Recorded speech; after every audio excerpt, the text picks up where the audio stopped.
good afternoon. It's Mike from Flex Radio, and today we have Steve Hicks from Flex Radio. He's our Vice President and Chief Technical Officer, and Steve's going to talk to you about all things Flex Radio. And Steve, are we ready to go? Steve's not ready to go. Actually, this is what happened a few minutes ago. So his computer wanted to reboot. So that all kidding aside, we'll remove that and bring Steve in, and when we get the real Steve this time. That was only, 25 minutes of setup to get to this point. But anyway, Steve, what are you chatting about today? So today I'm going to talk a little bit about radio architectures and the differences in radios that are on the market today. Talk a little bit about what an SDR is and kind of how we at Flex Radio see an SDR, what it means to us. I'm going to go through the Flex 6000 product lineup and show you what radios we have, and then talk about PGXL and TGXL, which are power amplifier and tuner respectively. And then I'll take some questions. All right, so to get started here, just so you guys know me a little bit, my favorite part of the hobby is microwave roving. And so this is my microwave rover circa, I don't know, 15 years ago or something. I've been kind of busy at Flex and haven't done this in a while, but this is what I really like doing, is driving around with a bunch of microwave antennas and working people on the air doing this. This is my rover again on the right, and here we are on the side of the road with the 10 gig dish pointed up the highway. Well, that's not really a highway. I guess that's a dirt road. All right, so let's talk about radios here. I've done this presentation before, and I found that it really helped people understand some of the different architectures that are available. So this is kind of what your basic radio looks like. You've got an antenna, microphone, some kind of a tuning knob, CW key, and a speaker. And somewhere in this blue box, you've got radio magic that goes on. And there's three primary architectures that happen inside that blue box, and this is really them. One of them is single conversion, also known as direct conversion. The most common one is multi-conversion or superheterodyne, and the one that's becoming more popular and that we're going to spend most of our time talking about is direct sampling. So let's look at each of these and talk about what they are and why they're important. So if you look inside this blue box, this is kind of a typical, very basic look at what a radio would be inside. We got RF that comes off, and by the way, I'm going to talk about this from a receiver perspective, and there's an analogy to this that works on the transmitter side as well that we won't spend a lot of time on because it's very similar. It's just in the opposite direction. But you got RF that comes out of the antenna. We throw that into a mixer, and that takes that RF and moves it down in frequency or up in frequency based on where the local oscillator there, the LO, is set it, and that's what your tuning knob adjusts on your radio. So the output of that goes through a filter. You go through an intermediate frequency amplifier, a demodulator, an audio amplifier, and you can hear what's on the air. And there may be multiple stages of mixers as well. So this is a picture of a multi-conversion radio. This is actually, these frequencies are taken right out of a common radio. You can see there's three mixers in this one. This HF radio, we go up to 64 megahertz, down to 455 kilohertz, down to 36 kilohertz, and then we go through demodulation and spit the receiver audio out the speaker. So there's three mixers in this particular radio. So this type of radio is called a superheterodyne radio or multi-conversion, and it was invented in 1918 by Edwin Armstrong, and it's been very popular ever since. Just to give you an idea of some of the radios that this architecture has been seen in, I'll show you. Here's a KWM2 from Collins, and we can zoom in, and here in the block diagram for the KWM2 is the first receiver mixer. There's the second receiver mixer, and there's your IF amplifier. You'll note at the bottom of each of these there's a tube. So this has been done in the tube world as well as in the semiconductor world. So here's the inside of a ICOM IC 7800, same kind of thing. There's your first mixer, your IF amplifier, and there's a second mixer. That one happens to be in quadrature, which is a common way of doing things. And here's an Elecraft K3S, and it's done the same way as well. So there's your first mixer, IF amplifier, second mixer. So very common way to build a radio. So why are so many radios built this way? Well, there's a number of reasons. They're easy to build. They're inexpensive to build. They have reasonable performance. Most engineers and customers understand the architecture. A lot of people have seen this architecture for a long time. Engineers are used to building this architecture, so it's very familiar to them. But there are issues with the superheterodyne receiver. So let's talk about those. One of them is everywhere that you have the mixers, you're imparting distortion into the radio signals because you're mixing opposite sidebands together with a local oscillator. You end up with distortion that occurs there. You go through a number of analog components, filters, that sort of thing, all of which are not ideal, and so you end up with noise in the receiver that you don't want. The engineer's job, of course, is to minimize that noise and keep it under control, but you have it there nonetheless. ICOM mentioned this when they built the 7600, which is a dual conversion instead of a triple conversion. And they said if you compare a triple conversion one to a double conversion one, you see that the 7600 with double conversion dramatically reduces signal distortion. When they deployed the IC 7300, which uses direct sampling, they say, here's a quote here from that says, we removed a whole lot of the distortion by going to direct sampling. So it's a common way of fixing some of these problems that occur in the direct sampling world. So what is direct conversion? If you remember when we first started talking here, I said there's two conversion architectures. One is the multi-conversion, one is direct conversion. Well, in direct conversion, it's kind of a special case of Superhet where there's only a single mixer. And you translate the RF frequency all the way down to audio in one fell swoop. And it has a particular problem with it called the image rejection problem, where if you have your local oscillator plus and minus your RF, because the local oscillator is so close to where you're listening in RF, it's difficult to filter it and the opposite sidebands out.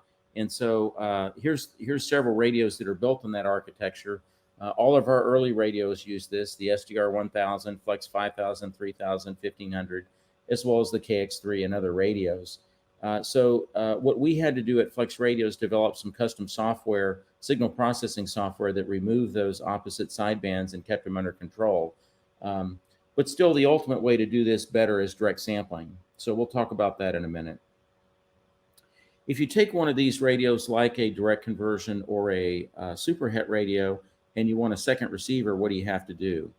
Well, this is a depiction of what you'd do. You'd add another mixer. You'd somehow split the RF on the front end. You'd add another mixer, filter, IF amplifier, another analog to digital converter, blah, blah, blah, all these extra components. And so when you go add all these extra components, it often costs you twice as much to build the receiver and the radio because you're duplicating all these components. So in this picture, all the components that are, or the blocks here that are analog are marked in yellow, and all the digital ones are green. And so you can see here, at some point we go into an analog to digital converter that converts it into digital. We do our demodulation in the digital domain using digital signal processing, and we do filtering like our sideband filtering and that sort of thing in the digital domain. Ultimately, we go out an audio DAC, which converts it back to analog, an amplifier, and out the speaker so you can hear it. So when we looked at this problem in the light of direct sampling, we thought about what really are we trying to achieve with our radio. On the receive side, we want to remove distortion. We want better performance. We want the ability in an SDR to add or change features as time goes on. Like all technology industries, the radio industry is now moving very quickly, and we want to be able to swap out new features, add capabilities, all that stuff over time. There's also a lot of things we can do in the software world with noise mitigation and other capabilities that simply aren't possible in the analog world because the analog components just aren't precise enough. So when we look back at our Superhet radio, we look at these components here that are in analog. We ask the question, is there a way to get rid of these analog components and make it a kind of an all digital radio? And the answer to that is yes, we can do that, and that's called direct sampling. So how does direct sampling work?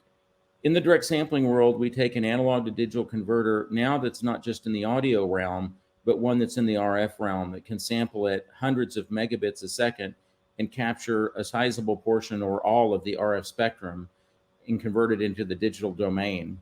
Once we have that, we can do all of our mixing, our local oscillator, filtering, everything in the digital domain. And so this is really what direct sampling is all about.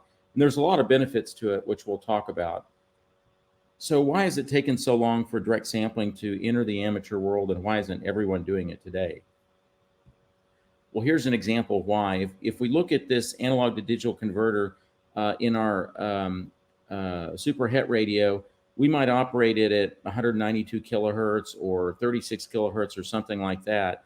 And the data that comes out of that analog to digital converter is something in the neighborhood of 8, 10, 12 megabits a second, which is not really very fast. If we go compare that to the networking world, this is the same kind of speed as your early ISA 10 megabit a second network card. So it's kind of old technology, and the data flow is easy for a microprocessor to handle and work on. When we go to the direct sampling world, though, now, as I mentioned, we're sampling in the hundreds of megahertz typically. Here's an example where we sample at 125 megahertz.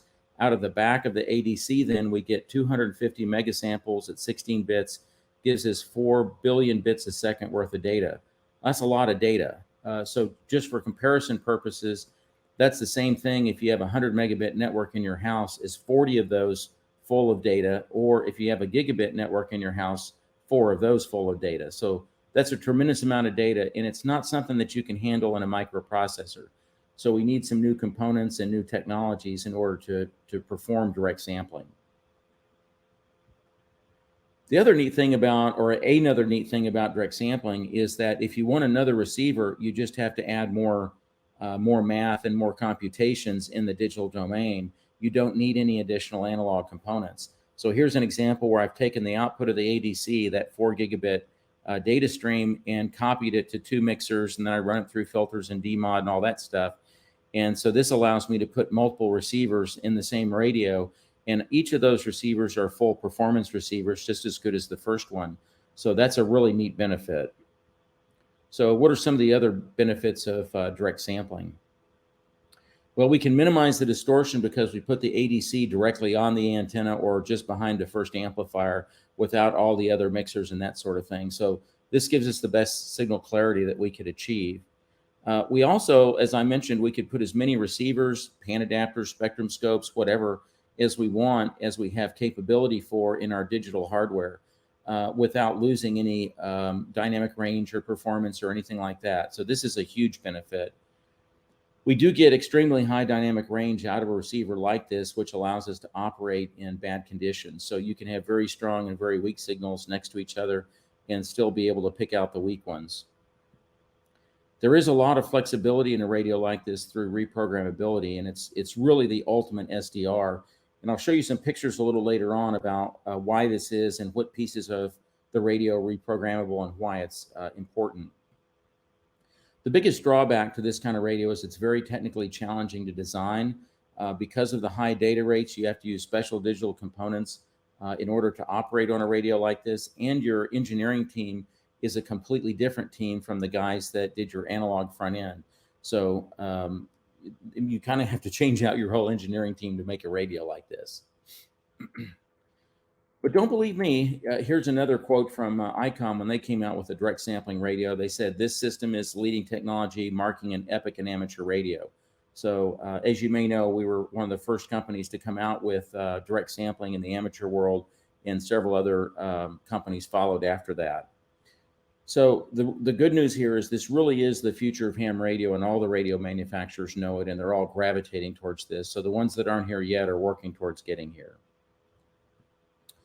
So here's kind of a summary of the 3 architectures we talked about. Superheterodyne really is an old and outdated methodology. It does not provide the performance or features that direct sampling does, but it's still in wide use, and it still provides adequate performance for a lot of hams. Direct conversion is better than superheterodyne, but it has its own set of limitations. And direct sampling really is the best performance and features, and it's where all the amateur world is going.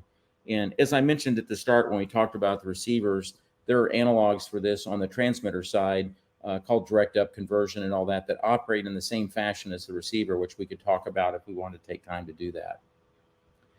So let's talk about really now what makes up the innards, if you will, of a direct sampling radio and why it provides benefit. So I want to talk about those pieces and talk about really why we call a direct sampling radio a true SDR and why they're almost infinitely programmable. So here's a picture of the inside of a direct sampling radio. This happens to be a Flex 6600, just to give you an idea. And I'm going to talk about each of these blocks and kind of what they do and why they're important. So in the upper left here, we have our antenna, which would feed into preselectors. Preselectors allow us to amplify the signal and filter it by band, which is especially important if you're in a multi-transmitter situation like a multi-multi contest scenario or field day or anything like that, where you have multiple transmitters, you'll want to filter by band.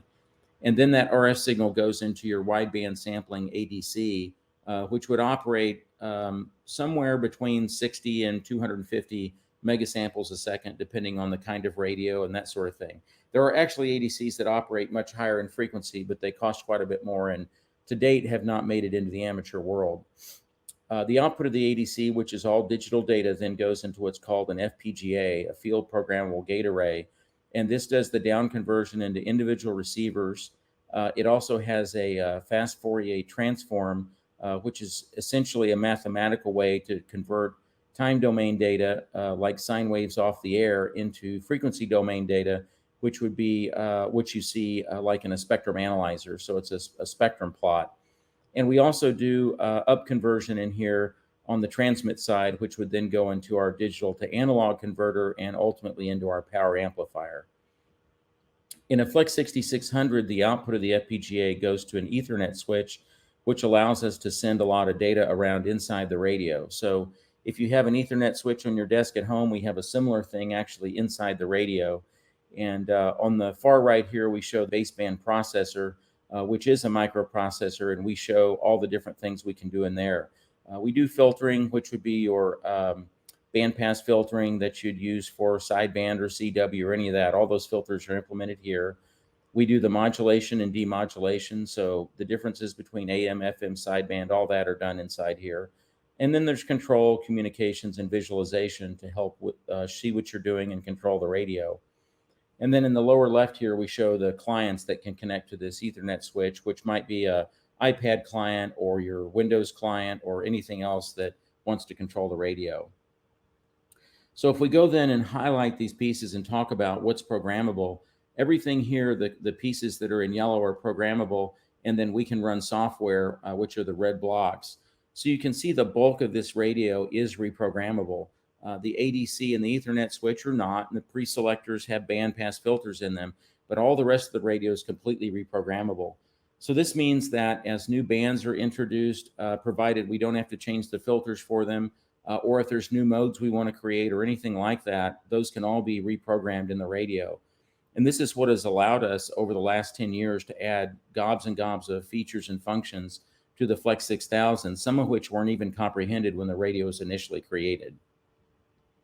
So what does this kind of reprogrammability really buy you? Let's talk about some of those pieces. So here's some things along the left that you might want to do in a software-defined radio, and then we'll talk about what the reprogrammable component is, the enabling technologies, and then an example of where we've done this in a Flex 6000. So a new modulation is something that you might want to add. This could be done in the baseband processor.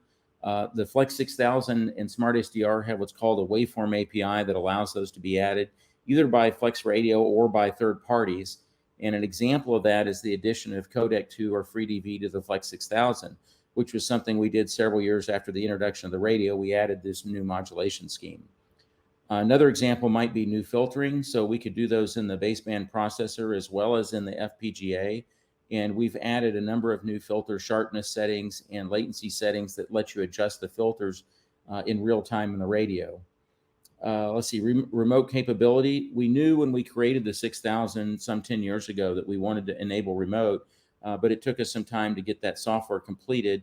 And that software we call SmartLink, and that was done in the baseband processor, and it runs on multiple platforms. You could also have multiple operators use the same radio, which we introduced a couple of years ago, and we call that MultiFlex. And it allows two people to use the same radio at the same time, which is a really neat capability. And I have some more slides to talk about that a little later. Another might be the wideband noise blanker. So the wideband noise blanker, when we did our research on noise blanking, we found out that the the faster you can respond to impulse events in the spectrum, the better noise blanker you can make. And so we put one in the FPGA that operates at extra wideband capability at sampling rates. So it operates at 24 megasamples, and that became the Flex Wideband Noise Blanker. If you've not seen that before, you can certainly go to the internet and search for Flex 6000 Wideband Noise Blanker, or WNB, and look at some of the demonstrations of that customers have put up. And it really is incredible to see 20 dB of noise just disappear when you turn this on. So it's really effective against arcing noise caused by power infrastructure and that sort of thing. We also enabled ultra wideband data output. This isn't really used in the amateur community yet, but we have some neat applications that other customers in other fields are using this for. In particular, we have a customer that's using this in a very unique life sciences application, which we can't tell you a lot of detail about today, but we probably will in the future, that uses wideband DAX output. Another example would be a remote FT8 client, which we enabled through the baseband processor, and that's available in SmartSDR for iOS or the iPad via the FT8 application that runs on those. And here's some more examples. Adjustable CW waveforms, you could do this. I won't go through and read all these, but there's some neat capabilities that we've added to the Flex 6000 as times roll on. Full duplex capability, SO2R in a single radio. We added a brand new speech processor that's based in part on CESSB by Dave Hirschberger, W9GR. And then we added integrated pan adapter spotting. So let's talk about some of the other Flex 6000 capabilities that we really got by making this a true SDR. So I mentioned SmartLink earlier, which allows you to operate your radio from anywhere seamlessly. You can do this through a Windows client, through the Maestro, which is our own console to do that, or through other applications or devices like the iPad and iPhone. We did add full duplex, which is what enables SO2R to work, but it also allows you to monitor other bands while transmitting if you have a need to do that, or operate full duplex, which could add some other unique capabilities, like if you wanted to monitor receive antenna at the same time you were transmitting to measure something or whatever. Wideband noise blanker I mentioned, and then we talked about interfaces on the iPad, iPhone, and the Mac, which were all enabled by the SmartSDR API. We also added the capability of Maestro about 4 or 5 years ago, which allows you to have a handheld device that is designed completely to be operated for a radio, and you can pack it in your luggage, take it to a hotel, and operate it on the hotel Wi-Fi or whatever to operate your radio back home if you're traveling. The CESSB speech processor that we base that on is good for 2.5 extra dB on sideband power, which is a really neat capability.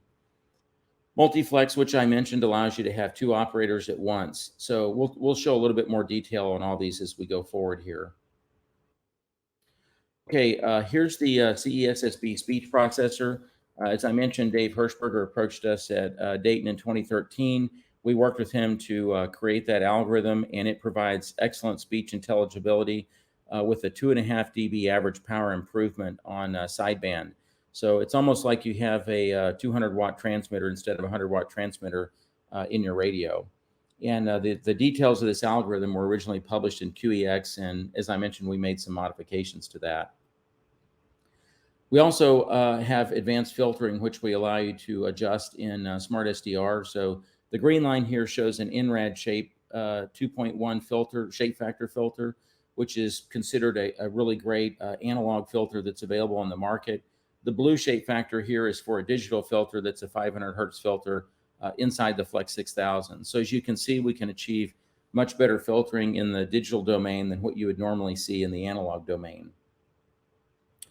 Just so we're clear, if you want to purchase extra filters that can be inserted in your Flex 6000 for CW and sideband and all that, here's a list of all those.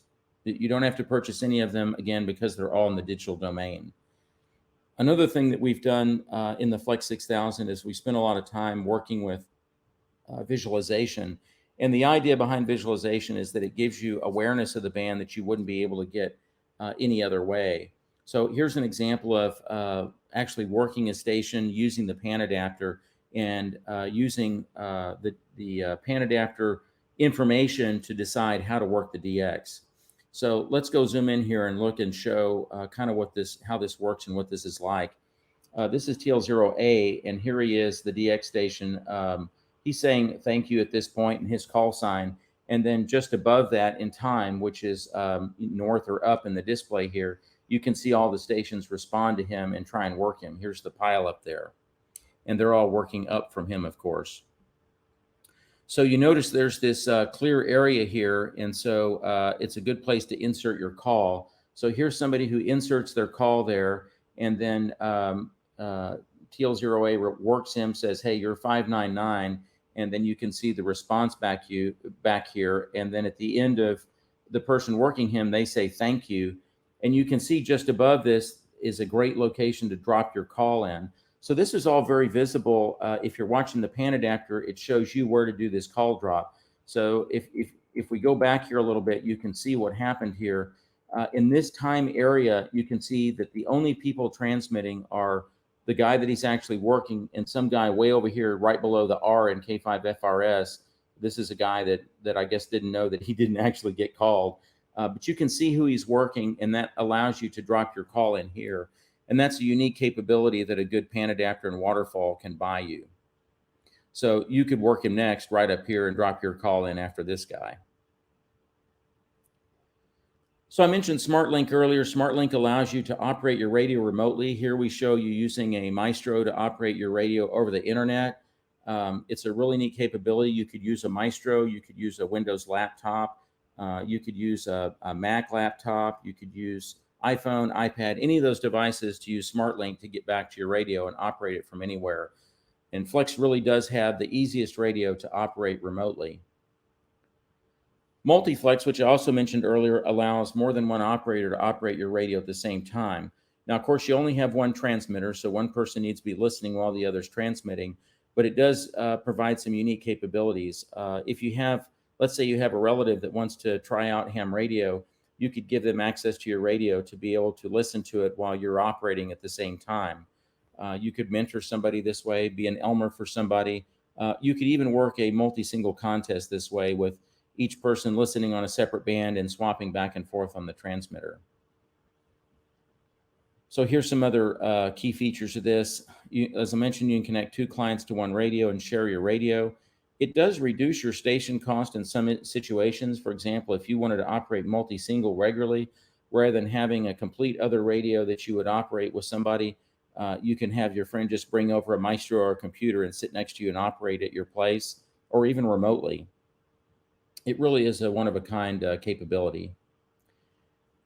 So you can use with MultiFlex any 2 clients. So here's an iPad and a Maestro, or you could use an iPhone or a Mac or a Windows laptop or Windows desktop, any of those kind of things. And these can either be on your local network or they could be behind the internet if you wanted to do that. So one person could be behind the internet or both people behind the internet. You could use 2 Windows clients, whatever. So it's any 2 clients that you want.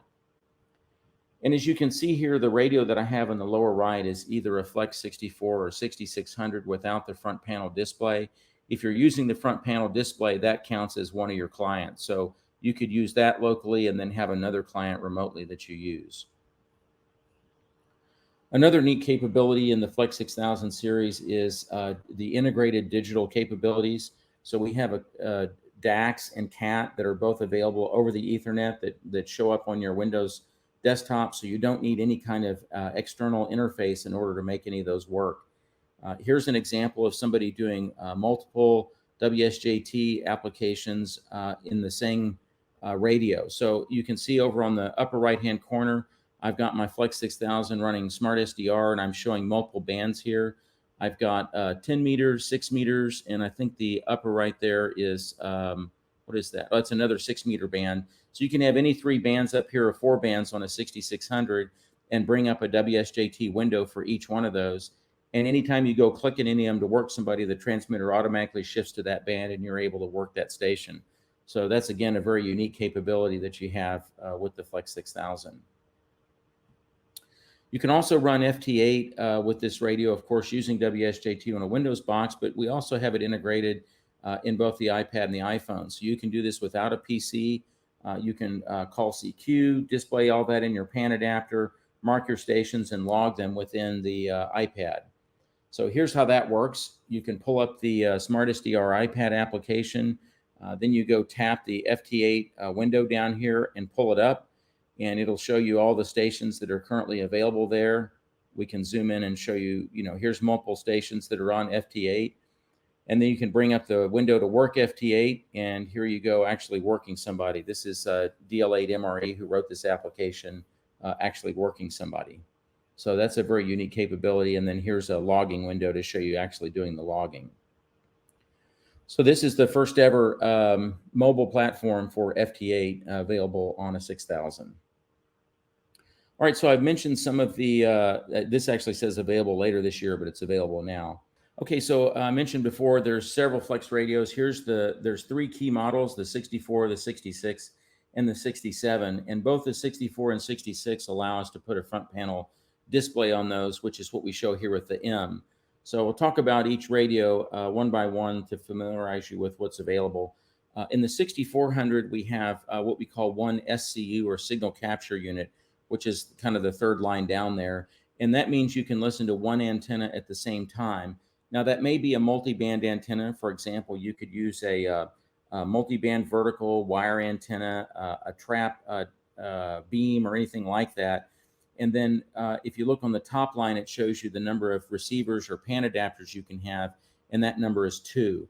So with the 6400, you could connect to one antenna and then listen to 2 bands at once if you wanted to. So you could listen to 20 and 10 if your antenna worked on both of those. Now, there are multiple antenna connectors. There's 4 on the back of the radio, but you can only listen to 1 at a time using the 6400. And then you can see there's options down here for an ATU, GPS DO, which keeps you on frequency all the time. And then there's a Mars board, which you can put in if you're a Mars operator. The 6400M is the same identical radio, but it has a front panel display, and I'll show you what that looks like in just a minute. The 6600 then has 2 signal capture units, or SCUs, which allows you to listen to 2 antennas at the same time. So that's a unique capability in that radio. And you have a total of 4 receivers or PAN adapters, and that's what allows you to listen to 4 bands at the same time if you want to do that. It also has contest preselectors. That's why there's 2 check boxes under the RX preselector line there, and I'll show you kind of what that's all about in a minute. And then the antenna tuner is a standard option on the 6600, whereas it's optional on the 64. The 6700 was the first radio in this lineup, and it also has 2 SCUs, and it has up to 8 receivers and PAN adapters, as well as it has the integrated Mars board. So it kind of has everything we have to offer, except for the GPS DO standard in that radio. So let's look a little bit at these radios and see what they look like. This is the front of a Flex 6600. The 64 looks identical to this, and here's what the back of a 6400 looks like. So you can see on the left here, we have the antenna 1 and antenna 2 spigots. Those are what allow RF in and out. Those are both 100-watt output. And then you can see there's a box down here in the bottom that has an RXA input and a transverter input. This allows you to use both of these as receive antennas. You could use them for transverters. There's a lot of different options for those. And then you can see the other control capabilities here, PTT out and ports to RCA ports to go connect to an amplifier. There's also a 10 megahertz in. If you have local 10 megahertz in your shack, you can discipline the radio to that. And then there's on the far right there, there's an Ethernet connection and a couple of USB ports, which you can use to connect to external things that we sell to allow you to control devices over CAT or BCD band data or any of those kind of things. The 6600 is the same inside, except it has that additional SCU. So it allows you to listen to another band. So we've got an RXB input, another transverter output, as well as a balanced input up there for balanced audio for a microphone. So I mentioned the contest preselectors before. Here's what those are. They're available only in the 6600. A typical band preselector provides around a 25 dB stop band worth of attenuation outside of the band you're listening to. So for example, if you were listening on 20 meters, it would provide 25 dB or more of attenuation on 10 meters and the other bands. These contest preselectors give you over 50 dB in the stop band, and that's for the contest bands of 80, 40, 20, 15, and 10. So I'll show you what those look like here. Here's a plot. The dash plot here shows you what a typical preselector looks like that provides a 25 dB attenuation, and the solid line shows you what it looks like for these contest preselectors. So it's a significant difference in capability. If you're operating Mars or shares, there's another board you can add into the radio, which gives you the second harmonic filters for out-of-band operation. And these are available standard inside the Flex 65 and 67, but this board is an option for the 64 and 66 if you want to operate that way. Here's a view of the front panel. This is the same as our Maestro from a operational standpoint. It has the same knobs, the same brilliant IPS display on it, and it allows you to do a number of things from an operating perspective. All these radios have the same capabilities, so if you buy a 64M instead of a 64, the guts of the radio are identical to 6400 and it has the same capabilities, but it gives you the front panel, which has touchscreen and controls. It is a 1920 by 1200 IPS capacitive touchscreen. It's a very brilliant display, has excellent graphics on it. But we also have an HDMI output on the back of the radio, which allows you to plug this in to an external screen if you want to do that as well. So you could even have this on your desktop in your shack and have a screen up above so people that walk in your shack can see a better view of what you're operating on. It is built on the Maestro design, and you do get all the capabilities, including SmartLink for remote operation, the ability to use Maestro, iPad, Smart SDR for iPad, Windows, all the other kind of stuff, as well as Dog Park SDR. So anything you can do on a 64 and a 66, you can do on these radios. Here's the back view that shows the HDMI port on the back of the radio. This is the Maestro device, which I mentioned several times before, which is a remote control device that you can take with you and operate your radio remotely. It uses either Wi-Fi internet or Wi-Fi locally if you want to use it in your home, or it also has a RJ45 plug on the back if you want to use wired Ethernet. And you can perform all the functions of your radio remotely, just as you could if you were sitting in front of the radio. So this is a really neat device. You can have your radio back in your shack and take this and operate in your easy chair, or you could take this on the road with you and operate from a hotel or another location. All right, I want to move in now and talk about our PGXL amplifier. This is the PGXL. It is an astounding 1.5 kilowatt amplifier.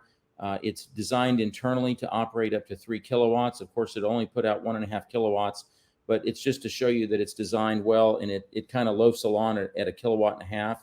It does use the latest LD-MOS transistors. It uses 2 MRF 1K50H, which are each capable of 1.5 kilowatts. So you can see it's been designed very conservatively. It does have Ethernet on the back of it for communications and monitoring. So if you're in a FlexRadio environment, that's the best way to hook it up. But it does have capabilities to hook it up for CAT and CI5 and other capabilities for other radios if you want to use it with other radios than Flex. It does operate in either a single operator or an SO2R mode, and I'll show you the back of it and explain that in a minute.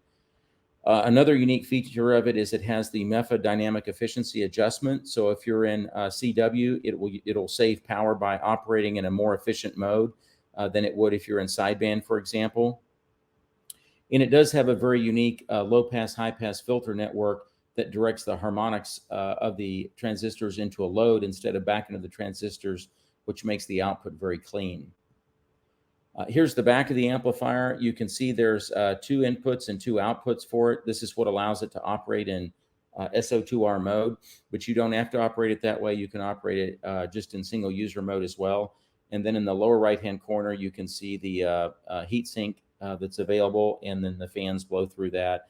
And then you can see control capabilities on the bottom. There's both RS-232 for CAT as well as CIV connectors. There's a PTT input, and there's your LAN connector kind of down the lower right of the connections. To operate in conjunction with this, we have a 2 kilowatt tuner. This is the TGXL Tuner Genius XL. This is a Pi Network tuner. Here's some overview details of that. We have a separate presentation we've done on this that talks about it in great detail, so I won't spend a lot of time here. It is a 2 kilowatt tuner. It operates from 160 to 6 meters. It is a continuous duty tuner, so it will operate across all the the Mars bands, continuous coverage in that range. Just like the PGXL, it has a number of ways you can control it: LAN, RS-232, CI5, BCD, all kinds of stuff like that. It will handle up to a 10-to-1 SWR match. It requires 10 to 200 watts in order to tune. So you need to put your radio in tune and provide it somewhere in that range of power in order to tune. It does have a nice display on the front that shows you the current tuning status of it. You can also manually tune it from the front panel. And there is a Windows analog to that panel, which shows up on your Windows client if you want to run that and look at that. So that's a pretty neat device. Here's some more detail on it. It is an ICAS duty cycle, which means you can transmit for 5 solid minutes into it and then 50% duty cycle after that. It does have 2 inputs and 2 outputs, so you can use it in an SO2R configuration if you get the SO2R version. There is also a 1x3 version, which has a 1-to-3 antenna switch in it. So just to show you the SO2R version, this is what it looks like on the back. So you can imagine having this with a PGXL and your FlexRadio as 3 pieces of your SO2R configuration, which gives you complete SO2R operation with only a single amp and radio. So you take antenna 1 and 2 from your radio, plug them into the PGXL AB side. The AB output of the PGXL goes into the drive of this guy, and then this guy goes out to your 2 antennas. So that's how you'd run SO2R. So you can see this gold kind of rectangle here is swappable for the 1x3 version if you wanted a 1x3 antenna switch. And you can see the controls on the bottom are all the same as it is with the PGXL. So this is really all I have. I have a couple of slides to show you some of the de-expeditions that FlexRadio has been involved in. The Pitcairn Island de-expedition in 2019. Here's some pictures from that FlexRadio sponsored. Here's a picture of the D4C contest station, which is the #1 multi-operator high-power CQ worldwide sideband station in 2019. And then I also wanted to mention, if you are interested in using it, Remote Ham Radio now uses exclusively FlexRadio products. And this is an example here showing how the PAN adapter that's generated inside of Flex 6000 can be brought up in a web browser and used through Remote Ham Radio. So if you haven't tried out Remote Ham Radio and you'd like to operate from one of their East Coast stations or the other stations that they have, it's a really neat service. And the final slide that I want to show you before we get to questions is to remind everybody that FlexRadio is growing rapidly, and we're hiring a number of different engineers from embedded software, FPGA digital, analog, and RF engineers. So if you know anybody that would like to work with an exciting company like FlexRadio, let us know. Give us a call.